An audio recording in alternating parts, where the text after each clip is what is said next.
이 설교의 제목은 행복입니다. 행복은 상태가 아니라 관계다라고 하는 말이 있는데, 아무리 행복의 조건이 우리에게 갖추어져 있다 할지라도 행복을 나눌 수 있는 대상이 없다면 우리는 그 행복감을 느낄 수 없다라고 하는 것이죠. 아무리 우리가 세상에서 성취를 이루었다 해도, 아무리 이 세상적 환경의 조건이 나에게 갖추어져 있다 해도 지금 여러분들이 앉아있는 여러분들의 자리, 그 옆에 앉아있는 그 사람이 없으면요, 아무것도 아니다라고 하는 것입니다. 근데 기억할 것이 있습니다. 내 옆에 앉아있는 그 자리는 곧 빈자리가 될 것입니다. 이것은 진리죠. 항상 그 사람이 내 옆에 있을 것이다, 우리는 그렇게 생각하지만요, 그렇지 않죠. 또 그 자리가 빈자리가 될 때 너무 가슴이 아프고 슬픕니다. 왜냐하면 왜 슬플까? 이 땅에서 그와 함께 누려온 행복이 크면 클수록, 그와 나눈 그 놀라운 추억이 깊으면 깊을수록 그 빈자리에 대한 슬픔이 더해진다라고 하는 것이죠. 그래서 오늘이 마지막인 것처럼 메멘토 모리, 정말 이 성경적 가치관이지 않겠습니까? 죽음을 기억하십시오. 그때 내 옆에 앉아있는 그 사람이 얼마나 더 소중해지겠습니까? 그래서 그럴 때 이 이야기가, 이 설교의 제목이 가슴에 다가오는 것입니다. 행복이란 무엇인가? 우리는 이 행복을 손에 잡기 위해서 그 상태라고 생각하죠. 그 행복의 조건이 갖추어지면 행복할 것 같은데, 사실 행복은 상태가 아니라 관계다. 그래서 우리는 보통 이 행복을 해피니스, 그런데 이 해피의 어원이 해프닝입니다. 해프닝. 이 땅에 우리가 바라보고 있는 행복은요, 사실 우연이다. 이 말이 무엇이냐면, 내가 행복할 수도 있고 그게 없으면 불행할 수도 있고, 이게 세상적인 행복의 정의로서 우리가 오늘 또 그것을 추구하며 살아간다, 부인하지 않을 수가 없다라고 하는 것이죠. 그래서 이 성경적 행복의 정의는 해피니스가 아니라 블레싱이다. 그런데 이 블레싱, 축복이라고 하는 단어의 어원은 너무나 이상하게도 bleed라고 하는 피를 흘리다 라고 하는 단어에서 블레싱, 축복이 오게 되었습니다. 놀라운 단어인데요, 이 단어는 구약에 피를 흘리는 이 제물, 제사에서 오게 되었습니다. 다시 말하면 하나님과 우리와의 관계 회복이 진정한 인생의 행복의 정의인데, 하나님과의 관계가 끊어지면 어떻게 되겠습니까? 불행이죠. 이게 죄입니다. 이것이 인생의 실존입니다. 그런데 이 어그러진 하나님과 우리와의 관계를 회복시켜 주시기 위해서 구약시대에는 우리의 죄를 동물에게 안수해서 이 동물 죽이고, 그래서 하나님께 나아갈 수 있었다면, 예수 그리스도께서 영원한 제물이 되셔서 내 모든 죄를 짊어지시고 십자가에서 단 한 번 죽으심으로 우리가 하나님께 나아가는 영원한 하나님의 자녀, 그래서 한 번 구원, 영원한 구원, 한 번 해병은 천국까지 해병.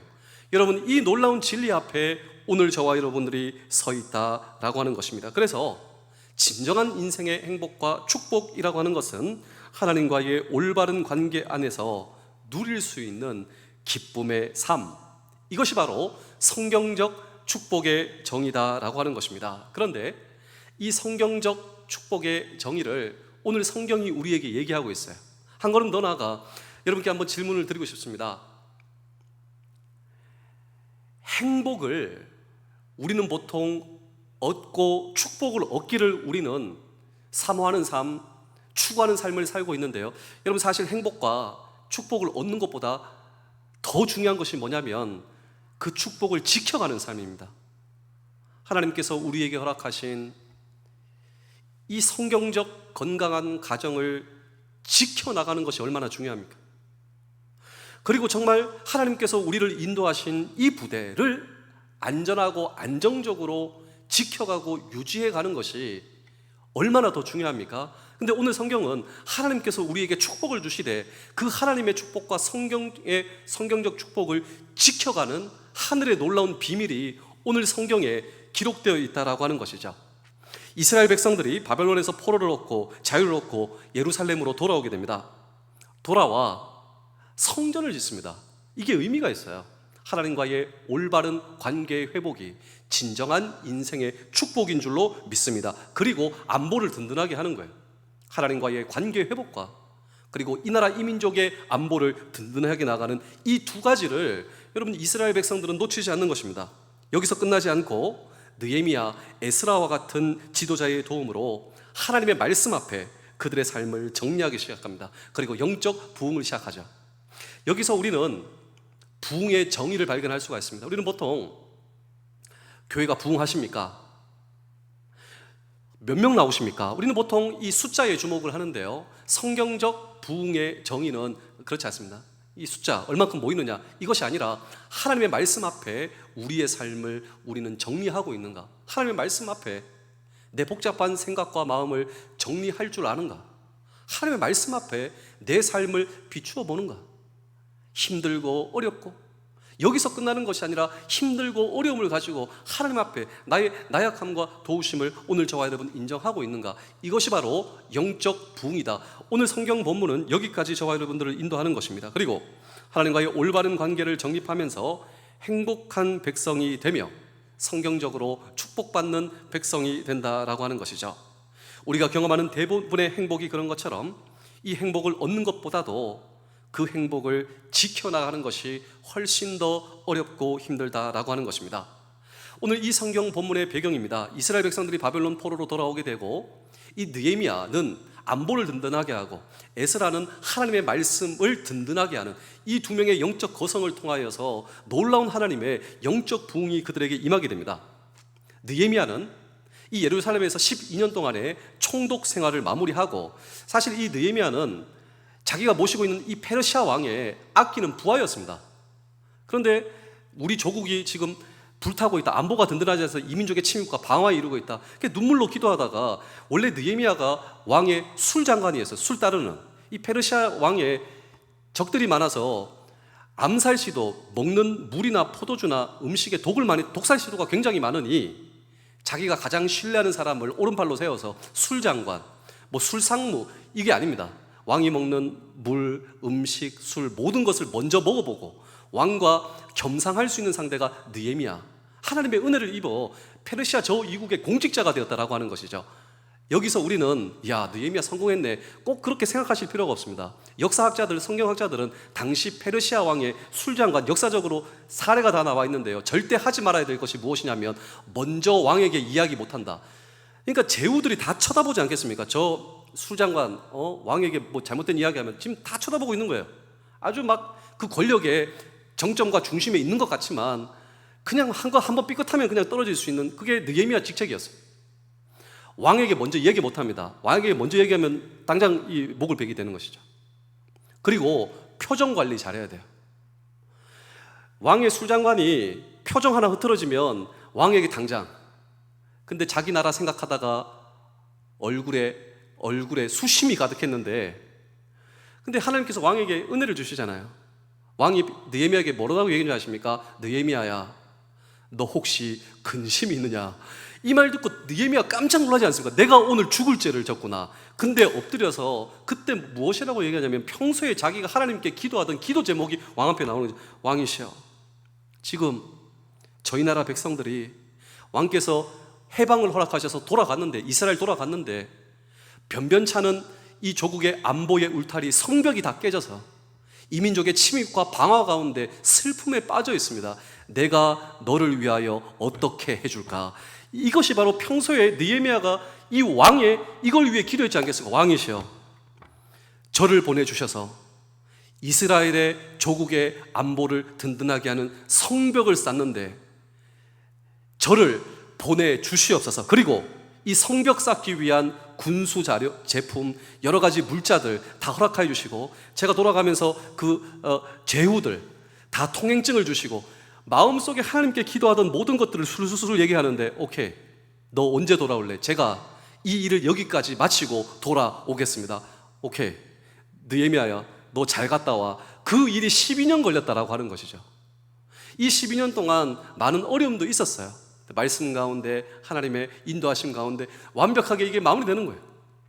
내가 섬기고 있는 나라의 안보가 든든하게 되고, 그리고 말씀 가운데 부응하는, 이것이 바로 에스라와 느헤미야의 개요입니다. 여러분, 너무너무 재밌지 않습니까? 그런 의미로 우리 느헤미야 13장 6절의 말씀도 함께 읽어보겠습니다. 시작. 그때에는 내가 예루살렘에 있지 아니하였느니라.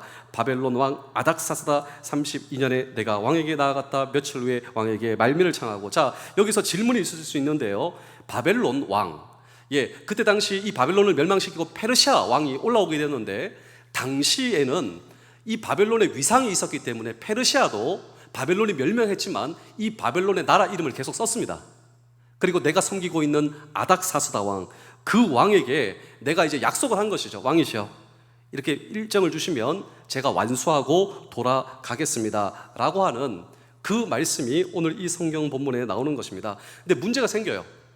느헤미야라고 하는 걸출한 지도자가 떠나가니 이 이스라엘과 예루살렘에 문제가 생기기 시작했는데, 지도자의 공백 기간 동안에 이스라엘 백성들이 다시 영적 방황을 하기 시작하였다라고 하는 것입니다. 만약 에스라와 느헤미야가 가르쳤던 말씀에 입각한 원칙을 따라 살고 있었다면 그 방황은 필요 없는 방황이었다. 그들의 삶에 고통과 어려움이 다시 시작되었다라고 하는 것입니다. 그런데 이 소식을 페르시아로 돌아간 느헤미야가 다시 들었습니다. 그리고 가슴이 아팠습니다. 그리고 왕에게 다시 허락을 받습니다. 그리고 돌아오는 거예요. 그리고 그들에게 일시적이지만 빼앗겼던 행복을 되찾아주기 위해서 그들이 다시 하나님의 축복에 머물러 있는 하나님의 백성이 되도록 다시 백성들을 모아놓고 하나님의 백성으로서의 행복의 원칙을 느헤미야가 다시 강조하는 것이 오늘 이 성경 본문이다라고 하는 것입니다. 여기서 우리는 하나님의 백성들이 변함없이 그 행복을 지키는 비밀 혹은 원칙을 오늘 이 오후 예배 성경 본문을 통해 알 수가 있는데, 하나님의 백성들의 행복을 지키는 비밀 무엇일까요? 라고 하는 질문을 오늘 우리는 이 성경 본문 속에 던지고, 여러분 마음속에 한번 생각해 보십시오. 하나님께서 나에게 계획하여 주시고 디자인해 주시고 하나님께서 나에게 원하시는 행복이 있습니다. 우리 가정과 우리 부대와 우리 삶의 모든 터전에 그 행복과 그 축복을 지켜나가는 나의 생각으로서의 그 원칙과 비결은 무엇이라고 생각하십니까? 우리 가정의 행복을 지키기 위해서는 이 정도의 재정도 필요하고, 우리 가정의 행복을 하기 위해서는 뭐 이런 것도 필요하고. 여러분 한번 생각해 보세요. 그리고 느헤미야가 이스라엘 백성들에게 하나님의 백성으로 우리의 인생의 행복과 축복을 지켜나가기 위한 그 성경적 축복을 한번 비교해 보실까요? 나는 정말 내 인생의 행복을 지키는 비밀이 무엇이라고 생각하는 거예요? 오늘 이 성경 본문을 통하여 하나님께서 느헤미야에게 위탁하신 이스라엘 백성, 하나님의 백성들이 하나님과의 올바른 관계 안에서 그 행복을 지켜나가는 비밀의 이 두 가지의 차이는 무엇인가 라고 하는 질문도 오늘 우리는 이 성경 본문 속에 물을 때, 첫 번째로 느헤미야는 이 성경적 하나님의 백성들의 하나님과의 관계의 소통을 통하여 지켜나갈 수 있는 하늘의 비밀, 첫 번째로 말씀을 붙들고 살아야 한다, 우리에게 말씀하고 있습니다. 오늘 저와 여러분들이 하나님의 놀라운 축복과 행복을 지켜나가기 위해서 오늘 성경이, 하나님이 저와 여러분들에게 말씀하시는 주의 음성은 저와 여러분들이 말씀을 붙들어야 한다라고 하는 것입니다. 잠시 이스라엘의 지도자 느헤미야가 떠나 있는 동안 이스라엘 백성들이 방황했던 가장 중요한 이유가 무엇인 줄 아십니까? 그것은 그들이 하나님의 말씀을 망각했기 때문입니다. 따라서 돌아온 지도자 느헤미야가 먼저 한 일은 백성들 앞에서 거룩한 하나님의 말씀을 낭독하기 시작한 것이다 라고 하는 것입니다. 우리 다 함께 느헤미야 13장 1절의 말씀을 다 같이 한번 읽어보겠습니다. 시작. 그날 모세의 책을 낭독하여 백성들에게 들렸는데 그 책에 기록하기를 암몬 사람과 모압 사람은 영원히 하나님의 총에 들어오지 못하리니. 자, 여기 보시면 하나님의 말씀을 가장 먼저 이스라엘 백성들에게 하나님의 말씀을 낭독하였다. 느헤미야 13장 3절도 보실까요? 느헤미야 13장 3절의 말씀입니다. 함께 읽겠습니다. 시작. 백성이 이 율법을 듣고 곧 섞인 무리를 이스라엘 가운데서 모두 분리하였느라. 여기 보시면 이스라엘 백성들이 이 하나님의 말씀을 듣는 거예요. 하나님의 말씀을 듣고 진지하게 반응을 보이기 시작한다. 그러면서 이 이스라엘 백성들이 하나님과의 올바른 관계가 회복되기 시작한다라고 하는 것입니다. 말씀을 듣고 그들이 말씀 앞에 반응을 하고 다시 말씀을 붙들기 시작했을 때 그들의 삶에 회복이 일어나기 시작하였다라고 하는 것입니다. 우리 사랑하는 성도 여러분, 최근에 혹시 저와 여러분들 내 삶이 흔들리고 있다 이렇게 느껴보신 적이 있으신 분들 계십니까? 최근에 내 삶이 흔들리고 있다, 내가 영적으로 방황하고 있다. 그렇다면 오늘 저와 여러분들이 가장 먼저 해야 할 일, 그 일이 무엇이라고 오늘 이 성경은 저와 여러분들에게 말씀을 하고 있습니까? 예, 그렇습니다.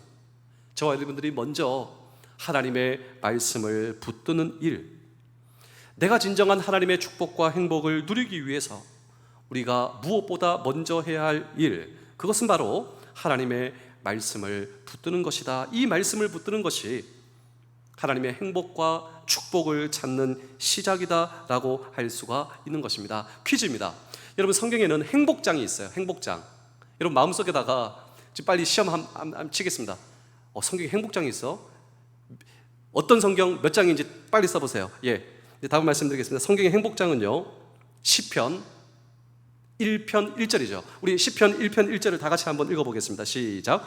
복 있는 사람은 악인들의 꾀를 따르지 아니하며 죄인들의 길에 서지 아니하며 오만한 자들의 자리에 앉지 아니하고. 여기 보시면 복 있는 사람, 그러니 행복장이 시편 1편이다.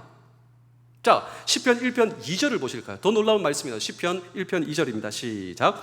오직 여호와의 율법을 즐거워하며 그의 율법을 주야로 묵상하노다. 자, 이 율법은 하나님의 말씀이죠. 이 하나님의 말씀을 뭐하는 사람? 즐거워하는 사람. 하나님의 말씀을 즐거워하는 사람이 복 있는 사람이다. 시대가 메말라가도 마치 시냇물가에 뿌리를 내린 것처럼 부족하지 않는 인생, 하나님이 공급하는 인생, 하나님과의 관계가 형통한 인생. 어떤 인생이라고요? 예, 하나님의 말씀을 즐거워하며 그 말씀을 주야로 묵상하는 사람. 한마디로 하자면 하나님의 말씀을 붙들고 사는 사람에게 주시는 약속이 있습니다. 그 약속이 행복장 1편 3절이죠. 우리 시편 1편 3절도 다 같이 한번 읽겠습니다. 시작.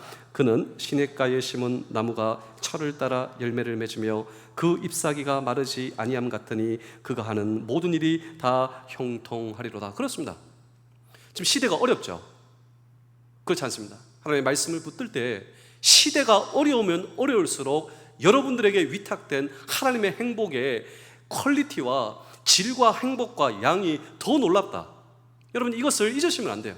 하나님의 말씀을 붙드는 것 말이죠. 그래서 행복의 출발, 그리고 행복을 지키는 가장 중요한 비밀, 그것은 바로 하나님의 말씀을 붙드는 것이다 라고 하는 것입니다. 인도 선교를 감당했던 아직도 존경받는 사람 가운데 익스찰리 존스라고 하는 선교사님이 계세요. 이분이 인도 청년들을 불러서 이제 말씀을 가르치고 있는데 이게 쉽지 않아요. 제가 순환훈련 때 인도의 뭄바이, 이 뭄바이가 인도의 제2의 도시입니다. 저는 대단할 줄 알았죠. 와, 너무 저는 인도에게 미안한 얘기지만 좀 실망을 많이 했어요. 왜냐하면 우리나라를 보다가, 여러분, 우리가 정말 하루에 진흙을 언제 밟습니까? 우리는 사실 그렇지 않아요. 포장이 안 돼 있고, 그리고 그 TV에서 본 것처럼 그 흙탕물이 있는 그 강에서 머리 감고 거기서 설거지하고 그 물을 마시고 있는 그냥 사람들이 바글바글하고. 와, 이 우리나라의 1970년도 60년대를 마치 보는 것과 같은, 그곳에서 아이들이 교육을 받습니까? 많은 아이들이 교육받지 못하죠. 그런 열악한 그 청년들 앞에서 익스찰리 존스 선교사님이 무엇을 얘기하면 좋을까요? 그 청년들에게 이런 얘기를 했답니다. 근데 아직도 존경받는 선교사님이 뭐라고 얘기할까? 여러분, 정말 행복하고 싶으시죠? 정말 성공하고 싶으시죠? 사람들이 이제 성공의 비밀이 나오겠다, 눈이 막 똘망똘망하게 쳐다보는데요, 이 선교사님이 한 말씀이 이것이었습니다. 하나님의 말씀을 붙드십시오. 예배가 끝나자 그 선교사님에게 다 찾아온답니다. 뭐라고 찾아오냐면, 선교사님, 말씀 붙든다고 그 말씀이 우리에게 돈을 줍니까? 우리가 하나님의 말씀을 붙든다고 하나님의 말씀이 우리에게 직장을 줍니까? 그때 이 스탠리 존스 선교사님이 이런 말을 했습니다. 내가 여러분에게 확실히 약속해 줄 것이 있습니다. 뭘 약속해 주는데요? 여러분들이 만약 하나님의 말씀을 붙들기로 작정한다면 그 하나님의 말씀이 여러분들을 인도해 주실 것입니다. 하나님의 말씀을 붙들 때 하나님의 말씀이 당신의 인생을 붙들어 주시고 당신의 인생을 책임져 주시고 당신의 인생을 인도해 주실 것입니다. 그렇습니다. 정말 진리의 하나님의 말씀으로 인도함을 받는 삶, 이것이 바로 오늘 저와 여러분 하나님의 백성 성도의 행복이요 하나님의 축복이다라고 오늘 이 성경은 저와 여러분들에게 말씀하고 있는 것입니다. 그렇다면 내가 이 견고한 행복 가운데 머물러 살려면 무엇보다 오늘 저와 여러분들이 먼저 해야 할 일, 그 일은 하나님의 말씀을 붙드는 것이다 라고 하는 이 성경의 말씀을 굳게 붙드시는 저와 여러분 되실 수 있기를 주의 이름으로 축복합니다. 이것이 바로 느헤미야가 이스라엘 백성들 앞에서 여러분 하나님의 말씀을 붙드십시오. 한 걸음 더 나아가 느헤미야는 하나님의 백성들에게 구별된 삶을 촉구하고 있습니다. 우리 느헤미야 13장 3절의 말씀을 다시 한번 더 읽겠습니다. 시작. 백성이 이 율법을 듣고 곧 섞인 무리를 이스라엘 가운데서 모두 분리하느니라. 자, 느헤미야가 이스라엘 백성들 앞에서 하나님의 말씀을 읽고 첫 번째로 그들에게 요구한 것이 있습니다. 무엇을 요구하였냐면 암몬 사람과 모압 사람, 이방 사람이죠. 이 사람과 분리되어야 한다라고 하는 것이죠. 왜? 인종적 편견 때문에? No, 그렇지 않습니다. 성경은 결코 이방을 제외하지 않습니다. 사실 오늘 저번에도 이방이잖아요. 그런데 우리는 하나님의 백성이다. 하나님의 구원의 계획은 이방인들을 제외하는 것이 결코 아니다라고 하는 것이죠. 궁극적 하나님의 플랜은 열방 가운데 이루어지고 오늘 저와 여러분들이 그 주인공이다라고 하는 것입니다. 그런데 역사의 한때 이 시점에서 분리를 촉구하신, 명령하신 이유가 분명히 명백하게 있는데 그것은 그들에게서 받을 수 있는 세속적 역량 때문이었습니다. 우리 다시 한 번 더 느헤미야 13장 3절의 말씀을 그런 의미로 함께 한 번 더 읽겠습니다. 시작. 백성이 이 율법을 듣고 곧 섞인 무리를 이스라엘 가운데서 모두 분리하느니라. 여기 분리, 이 분리를 영어 버전의 성경을 보시면 separation 이렇게 번역되어 있는데요, 신앙의 선배들은 신앙의 분리 혹은 구별된 삶을 가리켜 성별이라고 했습니다. 여러분, 오늘 여러분들은 여러분들의 정체성을 이 separate를 통하여서 내 자신의 정체성을 이야기하고 있다라고 하는 사실을 알고 계십니까? 여러분들 내 자신을 성도라고 하잖아요. 나 오늘 성전에 간다라고 하셨잖아요. 성가를 불렀잖아요. 성일에 참여하겠잖아요. 성찬을 하고 성례. 이 성이 무엇이냐면 거룩할 성. 근데 성경이 이야기하는 거룩은요, 구별된 삶입니다. 구별된 삶, 성별된 삶. 신앙의 선배들은 신앙이란 무엇인가? 바로 구별된 삶이다. 요즘 세속화의 거센 영향력 때문에 이 성별에 대한 교훈이 약화되고 있는데 여전히 성경은 변함없는 저와 여러분들을 향한 거룩한 삶을 촉구하고 있다라고 하는 것이죠. 죄짓게 만들고 하나님께서 떠나게 하는 일체의 세속적인 영향에서 자신을 차단하고 구별하는 이 구별된 삶. 그렇다면 구별된 삶을 살기 위해서 내 삶에서 실천되어야 될 커다란 두 개의 맥락이 있습니다. 이것도 여러분 퀴즈를 한번 내겠습니다. 내 삶이 하나님의 축복을 경험하기 위해서 하나님께서 내 삶에 주신 두 가지의 큰 물줄기가 있는데 이것이 구별되어야 돼요. 그런데 놀랍게도 세상 사람들은 이 두 가지의 큰 맥락을 내 맘대로 사용하고 내 맘대로 허비하는 것이 행복이라고 얘기합니다. 그런데 여러분, 세상 사람들이 생각하는 이 두 가지의 맥락이 무엇이냐면요, 한마디로 얘기하면 돈과 시간입니다. 내 맘대로 돈 쓰고 이게 행복이라고 하는 거예요. 내 맘대로 시간을 쓰고 시간을 죽이는 것이 행복이라고 하지만 성경이 오늘 저와 여러분이 하는 여러분 시간의 성별, 하나님께서 나에게 주신 이 물질의 성별, 지금 느헤미야가 여러분 여러분들에게 주어진 돈, 여러분들이 마음대로 쓴다고 정말 여러분 행복했습니까? 오히려 그것이 우리의 인생의 방황이 아니었습니다. 하나님께서 나에게 주신 시간, 하나님께서 나에게 주신 돈과 재물, 우리는 보통 이것을 내 마음대로 사용하는 것이 행복했지만 정말 여러분 그것이 행복했냐 말입니다.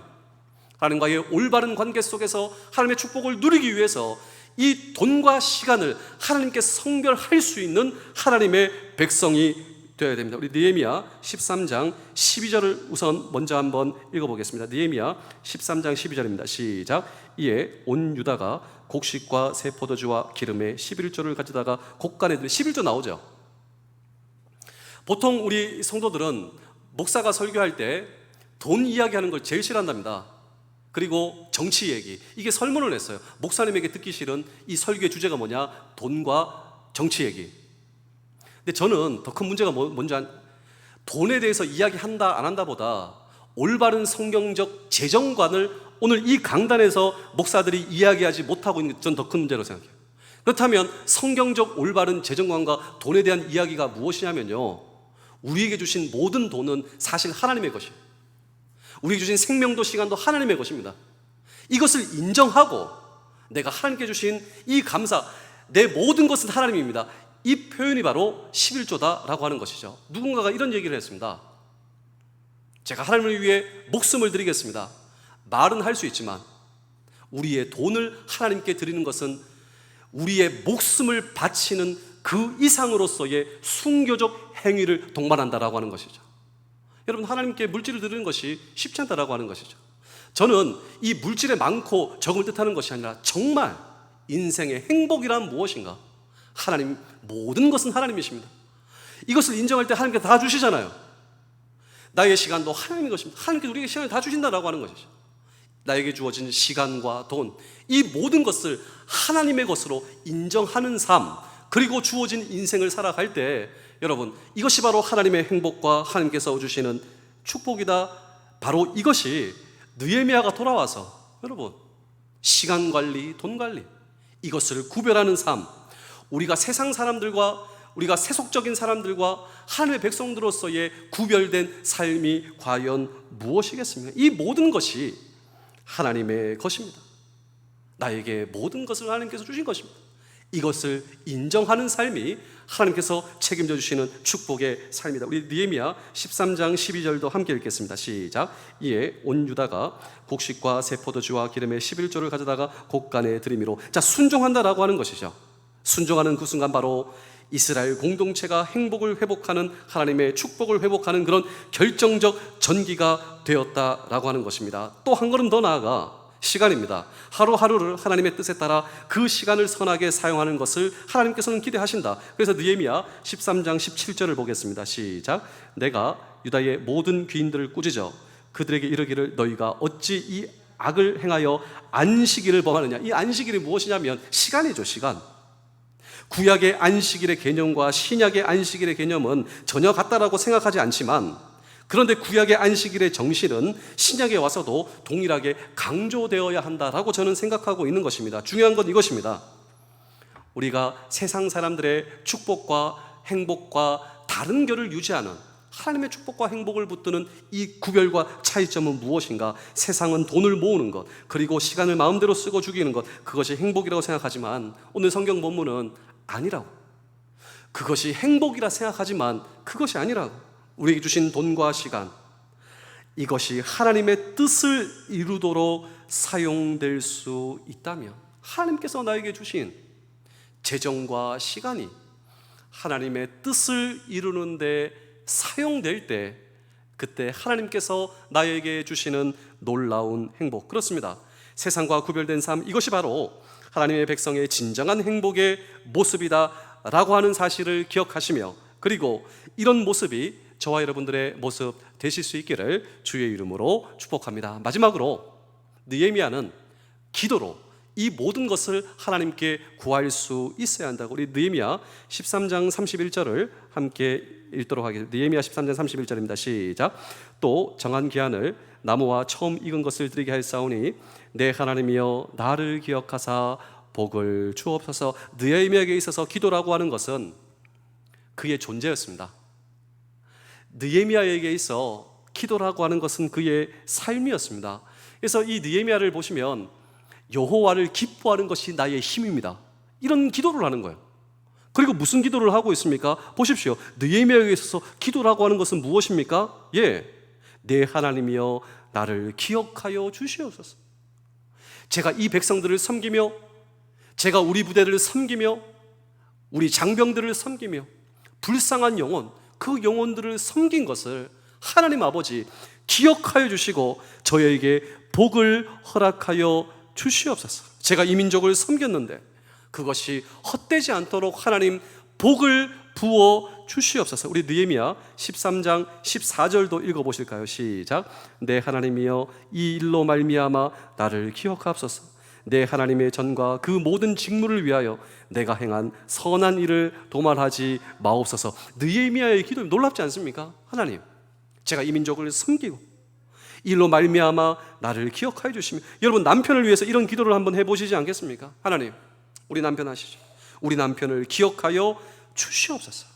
여러분 자녀들을 위해서 이런 기도를 한번 해보시지 않겠습니까? 하나님 아버지, 우리 자녀를 기억하여 주시옵소서. 하나님 최선을 다했는데 이제부터 하나님께서 기억하여 주시고 축복하여 주시옵소서. 우리 느헤미야 13장 22절도 함께 읽어보겠습니다. 시작. 내가 또 레위 사람들에게 몸을 정결하게 하고 와서 성문을 지켜서 안식일을 거룩하게 하라 하였느니라. 내 하나님이여 나를 위하여 이 일도 기억하시옵고 주의 크신 은혜대로 나를 아끼시옵소서. 자, 느헤미야 기도가 나오죠. 여러분 느헤미야의 기도가 오늘 저와 여러분들의 기도가 될 수 있다면, 그렇습니다, 기도는 형식이 되어서는 안 될 것입니다. 기도는 위기의 때에만 드리는 것도 아닐 것입니다. 날마다의 기도가 필요하죠. 그래서 성경은 쉬지 말고 기도하라. 왜일까요? 인생은 날마다의 도전과 시련과 문제와 과제 앞에 서게 된다라고 하는 것이죠. 오늘의 과제와 오늘의 시련과 문제와 도전을 감당하기 위해서, 그래서 오늘의 기도가 필요하다라고 하는 것입니다. 마치 내가 오늘의 일을 감당하기 위해서 오늘의 양식이 필요한 것처럼 우리가 이 삼시세끼를 잊지 않고 잘 먹지 않습니까? 왜냐하면 일하기 위해서죠. 그리고 감당하기 위해서죠. 살아가기 위해서죠.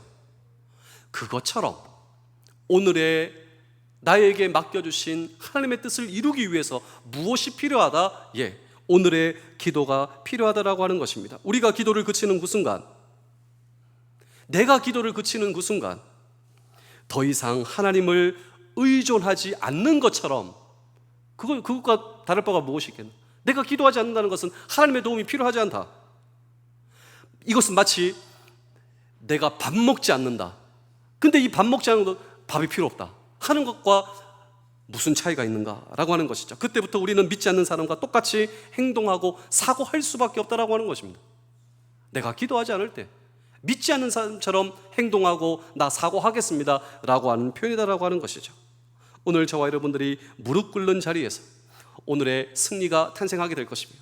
느헤미야의 기도가 오늘 저와 여러분들의 기도가 될 때 오늘의 비전이 우리에게 주어질 것이고 내일을 향한 하나님의 약속이 우리에게 위탁될 줄로 믿습니다. 제가 마지막으로 한 편의 이야기를 들려드리고 오늘 설교를 마치겠습니다. 종종 제가 이 설교 때 이 이야기를 말씀드리는데요, 아주 오래전 이태리에서 북아프리카 출신의 청년이 이 이태리에 살고 있었는데 어린 시절 부모님을 따라 교회에 잘 나갔습니다. 그 부모님이 아주 신앙의 부모님이었는데 성장 과정에 있어 이 이태리에서 친구들을 만나서 그냥 최악의, 그냥 어두움의 사람이 되었어요. 하지 말아야 할 거 다 하고 아주 유명한 사람이 되어버렸어요. 최고의 이태리에서 악한 사람이 되어버렸습니다. 그냥 방탕하고 부도덕하고 그냥 흥청망청 이런 사람이 되었죠. 어린 시절 부모님과의 신앙의 기억이 있었기 때문에 늘 죄책감을 가지고 공허함이 있었고 마음이 아팠습니다. 내가 정말 이렇게 살아서는 안 되는데, 이렇게 살아서는 안 되는데. 어느 날 방 안에 앉아 있는데 바깥에서 아이들이 놀다가 떠드는 소리가 들려오는데 그 떠드는 소리가 무엇이냐면 톨레레게 톨레레게 톨레레게 톨레레게. 이 말이 무슨 말인지, 아이들이 밖에서 놀고 있는 거예요. 톨레레게 뭐 하다가 펴서 읽어봐, 펴서 읽어봐. 톨레레게가 펴서 읽어봐. 뭘 펴서 읽어? 그런데 그의 시선이 여기를 향하게 됐는데 하나님의 말씀 성경책이 있는 거예요. 저거 펴서 읽으라고 펴서 읽었더니 딱 이게 나오더랍니다. 우리 다 같이 한번 읽어보실까요? 로마서 13장 12, 13, 14를 연속해서 한번 읽어보겠습니다. 로마서 13장 12절, 13절, 14절 시작.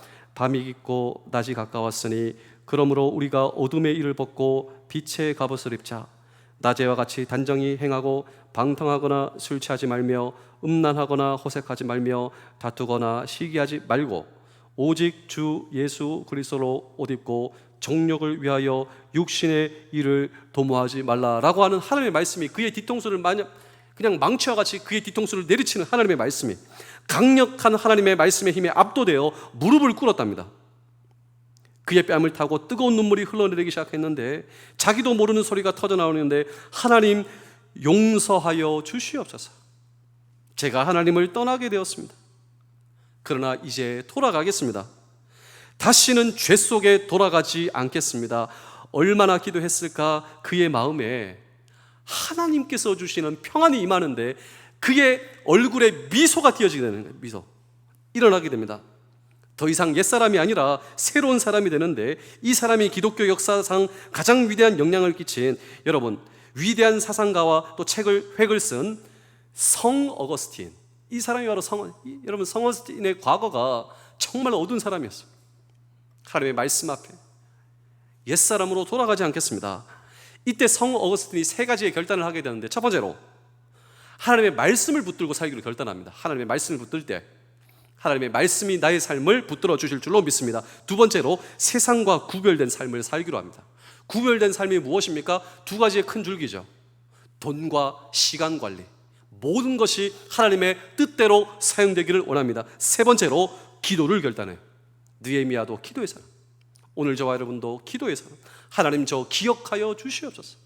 하나님의 뜻을 이루고자 하나님 그 시간을 그 사람을 기억하여 주시옵소서. 그 순간 바로 그가 그렇게 찾고 헤매던 행복이 그의 인생에 임하는 순간이었다라고 하는 것입니다. 그렇습니다. 우리 사랑하는 성도 여러분, 오늘 저와 여러분들에게도 동일한 행복, 하나님이 주시는 진정한 축복이 오늘 나에게도 경험될 수 있다라고 하는 사실을 알고 계십니까? 그렇습니다. 만약 이 말씀을 붙들고 살기로 결심한다면 내 자신을 구별하기로 믿음의 분량대로 여러분 누가 그렇게 하십시오. 이렇게 해야 됩니다.